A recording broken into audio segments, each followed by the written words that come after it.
Hello student. तो इस video में हम लोग प्रोबेबिलिटी जो निमसेट में एक बहुत इंपॉर्टेंट टॉपिक है जिससे अप्रॉक्सीमेटली एवरी ईयर 5 से 6 क्वेश्चन आते हैं, तो उसके फ्रीक्वेंटली आस्क्ड क्वेश्चन जो अक्सर 2 बार या 3 बार पूछे जा चुके हैं, फ्यूचर में भी आ सकते हैं, तो वो सारे क्वेश्चन प्रोबेबिलिटी के डिस्कस कर रहे हैं। जैसे ये क्वेश्चन अगर स्क्रीन पे देख रहे हो तो 2009 और 17 दोनों में आ चुका है। A and B are independent witness in a case, ठीक है। The probability that A speaks truth, A सच बोलता है, इस बात की प्रोबेबिलिटी दे रखी है, ए सच बोलता है, इस बात की प्रोबेबिलिटी एक्स है, एंड बी स्पीक्स ट्रुथ, इस बात की प्रोबेबिलिटी वाई है, ठीक है। तो ए झूठ बोलता है, A telling a lie, that is 1 minus X. B झूठ बोलता है, इस बात की probability 1 minus Y. If A and B agree on a certain statement, अच्छा दो लोग एक सर्टेन स्टेटमेंट में कब एग्री होंगे, या तो दोनों सच बोलें या दोनों झूठ बोलें। अच्छा, सच बोलने का भी एक ही तरीका होता है और झूठ बोलने का भी एक ही तरीका एज्यूम कर सकते हो। जैसे कि मान लो यहां पे हमने एक ग्रीन बॉल रख दी, यहां पे कंफ्यूजन होता है स्टूडेंट को। ए और बी से पूछा एक कैसी बॉल, इस बॉल का कलर बताओ, और दोनों ने सच बोला, तो सच बोलने का तो एक ही तरीका होगा, दोनों ने बोला ग्रीन है।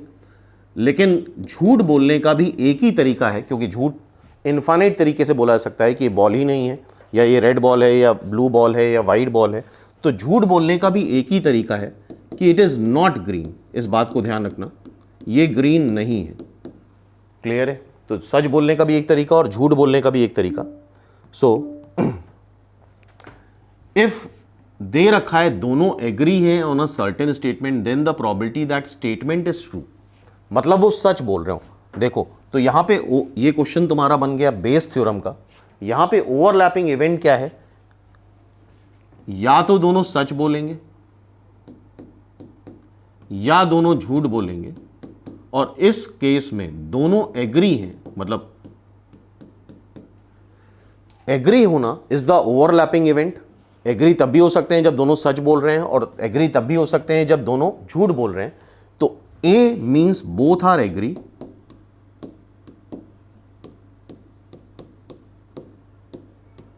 Both are agree, that is overlapping event.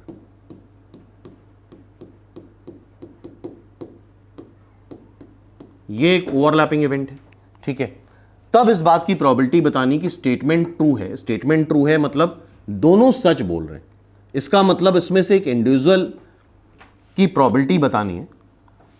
तो दो केसेस ये बना लो, T is the event both are true, L is the event, L या एफ वॉट एवर, एफ मान लो, F is the event both lies. हमें बताना क्या है, हमें बताना है दोनों एग्री हैं, हमें पता है, तब दोनों सच बोल रहे हो। इसका मतलब ये क्वेश्चन हो गया बेस थ्योरम का। ये सबने पढ़ा होगा कि ओवरलैपिंग इवेंट अकर कर चुकी है, और उनमें से अगर किसी एक इवेंट के अकर करने की प्रोबेबिलिटी पूछी जा रही है, इंडिविजुअल इवेंट अकर करने की प्रोबेबिलिटी पूछी जा रही है, तो this is the question of Bayes theorem. और बेस थ्योरम में करते क्या है, इसको पलट दो, A by T into P T, नीचे टोटल प्रोबेबिलिटी आ जाती है, नीचे सेम टर्म लिख लो पहले तो, दोनों सच बोल रहे हैं तब एग्री है, इंटू पी टी, दोनों सच बोल रहे हैं, प्लस दोनों झूठ बोल रहे हैं तब एग्री हैं, इंटू दोनों झूठ बोल रहे हैं। अच्छा, दोनों सच बोल रहे हैं, दोनों सच बोल रहे हैं मतलब पी टी टी, दोनों एक के सच बोलने की प्रोबेबिलिटी एक्स है और बी के सच बोलने की प्रोबेबिलिटी वाई है। दोनों झूठ बोल रहे हैं, तो ए के झूठ बोलने की प्रोबेबिलिटी 1 माइनस एक्स और बी के झूठ बोलने की प्रोबेबिलिटी 1 माइनस वाई। क्लियर है? और इस बात को समझो कि दोनों सच बोल रहे हैं और तब एग्री हो तो भी प्रोबेबिलिटी 1 होगी, और दोनों झूठ बोल रहे हैं तब एग्री हो और इस बात की प्रोबेबिलिटी भी 1 आएगी।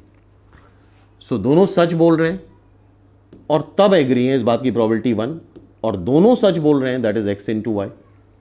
दोनों सच बोल रहे हैं तब एग्री हैं 1, और दोनों सच बोल रहे हैं एक्स वाई। दोनों झूठ बोल रहे हैं और तब एग्री हैं 1, और दोनों झूठ बोल रहे हैं 1 माइनस एक्स 1 माइनस वाई। ठीक है, तो दिस इज द आंसर। तो नेक्स्ट टाइम अगर ये क्वेश्चन आता है तो तुम्हें याद भी होना चाहिए।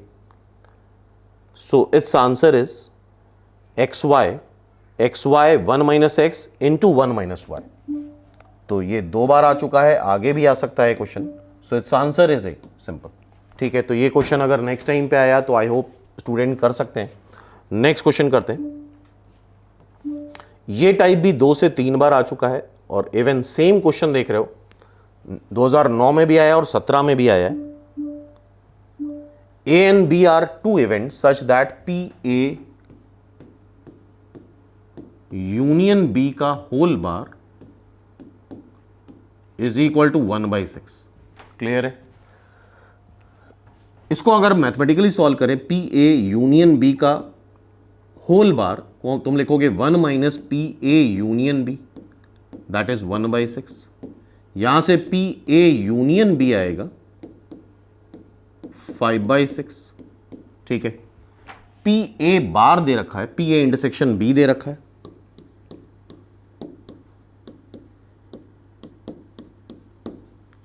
PA बार दे रखा है which is eventually 1 minus PA 1/4।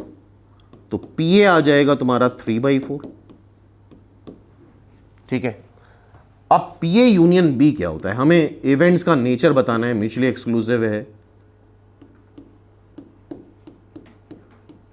Independent है, दिस इज 5/6।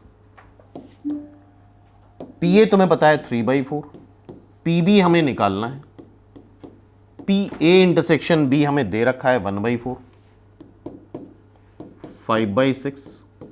तो यहां से PB निकाल लोगे, इन दोनों को सॉल्व कर रहे हो तो 1/2 आ रहा है, 5/6 माइनस 1/2, 6 एलसीएम ले लो, 5 माइनस 3, तो ये 1/3 आ जाएगा PB। क्लियर है?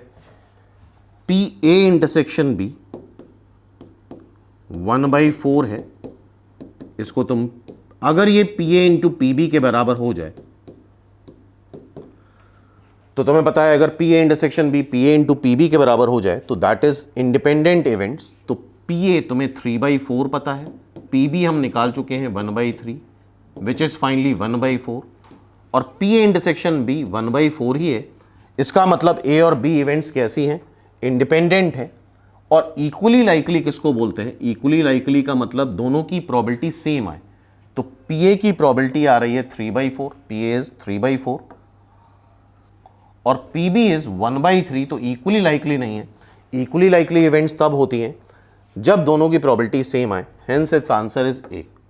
तो ये टाइप भी कॉमन है, 2 बार आ चुका है, आगे भी फर्दर आ सकता है। नेक्स्ट टाइप देखते हैं। तो ये भी सेम क्वेश्चन 2 बार आ चुका है निमसेट में। The probability that a man who is 85 year old, अच्छा इस तरह के जो भी क्वेश्चन होते हैं उसमें इस एज से कोई फर्क नहीं पड़ता है। एक एक्स एज है, x+10 एज में वो मर जाता है, तो इस नंबर पे फोकस मत करना, ये कोई भी नंबर हो सकता है, इसका कैलकुलेशन में कोई पार्ट नहीं होगा। Will die before attaining the age of 90 years, तो बेसिकली एक पर्सन है, उसके मर जाने की प्रोबेबिलिटी है 1/3 विद इन 10 ईयर, या उस गैप से भी कोई फर्क नहीं पड़ता है क्वेश्चन पे। 4 मेंबर्स हैं, A1 A2 A3 A4 are 4 person who are 85 year old. The probability that A1 will die before attaining the age of 90 year and will be the first to die.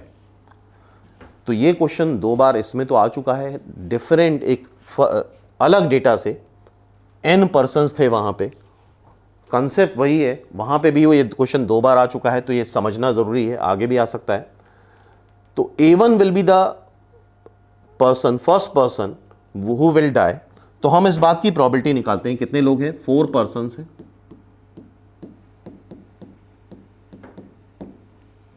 ठीक है। Probability that at least 1 will die, अच्छा किसी का भी मरना या जीना equally likely है, क्योंकि सबके मरने की प्रोबेबिलिटी या जीने की प्रोबेबिलिटी मरने की प्रोबेबिलिटी 1/3 और जीने की प्रोबेबिलिटी 2/3 है। तो सबकी प्रोबेबिलिटीज इक्वली लाइकली हैं, तो एटलीस्ट वन विल डाई को हम ऐसे लिख सकते हैं 1 minus probability that no one will die.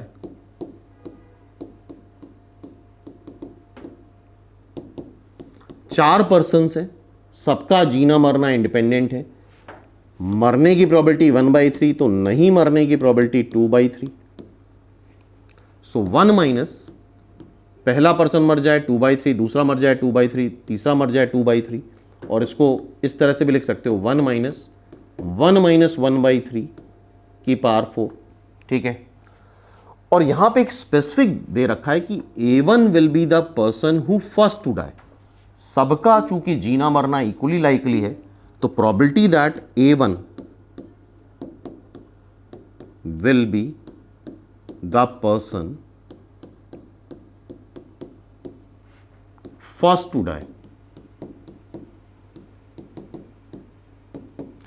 तो चार पर्सन, इसको 4 से डिवाइड कर दो क्योंकि इक्वली लाइकली इवेंट है, 1 माइनस 2/3 की पावर 4। ठीक है, इसको सॉल्व करेंगे तो ये 1/4 इधर कर लो, 2 की पावर 4 16 आएगा, 3 की पावर 4 81 आएगा, 81 माइनस 16 कर लो 5, इधर से आ जाएगा 65 बाय 81, तो 65 बाय 324 इज द आंसर। ठीक है, तो ये टाइप अगर नेक्स्ट टाइम पे आता है तो आई होप अब याद रखोगे। तो 1/n कर देते हैं, 1 माइनस एटलीस्ट 1 माइनस कोई ना मरे इस बात की प्रोबेबिलिटी, और उसको डिवाइड बाई जितने पर्सन है उससे डिवाइड कर दो, सीधे सीधे प्रोबेबिलिटी आ जाएगी। क्लियर है? तो ये निमसेट 2009 और 21 में आ चुका है। नेक्स्ट क्वेश्चन देखते हैं। फिर से देख रहे हो निमसेट 2021 में सेम क्वेश्चन, सेम टाइप का क्वेश्चन आया है। The probability that a man has who is X year old will die in a year, मरने की probability same to same question है P। ठीक है, then among the n person each is X year old, now the probability that A1 will die in 1 year, और ये incomplete question आया था, A1 will die in 1 year and the first to die, ये होना चाहिए तब answer match करेगा and the first to die। तो इसमें करना ये होगा, फिर से वही एटलीस्ट कोई ना मरे, तो 1 माइनस P की पावर n, और A1 will die who is first, so 1/n, ये आंसर हो जाएगा। क्लियर है? और अगर ये चीज नहीं दी होती, सिर्फ ये होता, ये नहीं दे रखा होता that A1 will die in 1 year, within 1 year, तो फिर इक्वली लाइकली यहां पे 1/n से डिवाइड नहीं करते यहां पे, क्योंकि सबका जीना और मरना इक्वली लाइकली है। ठीक है, सो यहाँ पे ये इंक्लूड होना चाहिए, and A1 is the first to die, A1 is the person who first to die. ठीक है, नेक्स्ट क्वेश्चन,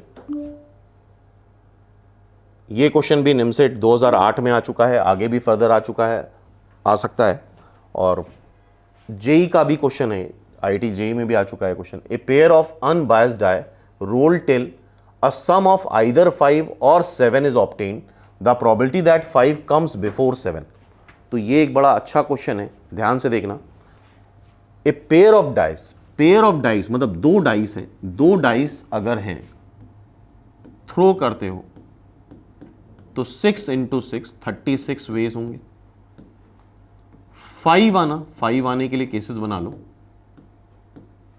5 आएगा तुम्हारा 4 1 1 4 2 3 3 2, 4 केसेस बन रहे हैं, 4 1 1 4 3 2 2 3। तो 5 आने की प्रोबेबिलिटी 4/36, दैट इज 1/9। 7 आएगा, 7 कैसे आएगा देखते हैं। 6 1 1 6 5 2 2 5 4 3 3 4। तो 7 आने की प्रोबेबिलिटी, यहां 6 केस आ रहे हैं, 1/6/36 दैट इज 1/6। मेन बात क्या है, तब तक रोल करेंगे जब तक सम 5 ना आ जाए 7 ना आ जाए। The probability that 5 comes before 7, मतलब क्या प्रोसेस हुआ कि मान लो पेयर ऑफ डाई थ्रो करा और सम 5 आ गया तो गेम खत्म, हम जीत गए। लेकिन अब थ्रो करा और सम 5 भी नहीं आया और 7 भी नहीं आया, दोनों को एक्सक्लूड करना पड़ेगा, 5 भी ना आए 7 भी ना आए, तो टोटल केस कितने बन रहे हैं 36। 5 भी ना आए 7 भी ना आए, 5 आने के 4 केस, 7 आने के 6 केस, 10 केस सब्ट्रैक्ट कर दो, तो प्रोबेबिलिटी दैट ना तो 5 आए ना ही 7 आए 26/36, 13/18। ठीक है, ये 10 केस हमने सब्ट्रैक्ट कर दिए, वो केसेस जब ना तो 5 आता है ना ही 7 आता है। तो पहला जो रिक्वायर्ड प्रोबेबिलिटी है, पहला केस हम ये ले लेते हैं कि हमने थ्रो करा और सम 5 आ गया, मतलब 1/9, फिर सम 5 आ गया। अब ये गेम तो ओवर हो गया, पहली बार में 5 आ गया। अब क्या होगा, हमने थ्रो करा, ना तो 5 आया ना 7 आया, मतलब 13/18। और अब सेकेंड टाइम थ्रो करा तो 5 आ गया। अब दूसरा मैच क्या होगा कि थ्रो करा, ना तो 5 आया ना 7 आया, फिर थ्रो करा, ना 5 आया ना 7 आया, और तीसरी बार थ्रो करा तो 5 आ गया। फिर 3 बार थ्रो करा, ना 5 आया ना 7 आया, थ्रो करा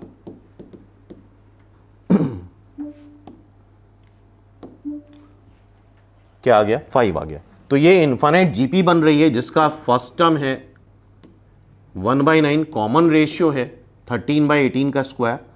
तो सम क्या आएगा, ए 1/9, 1 - 13/18।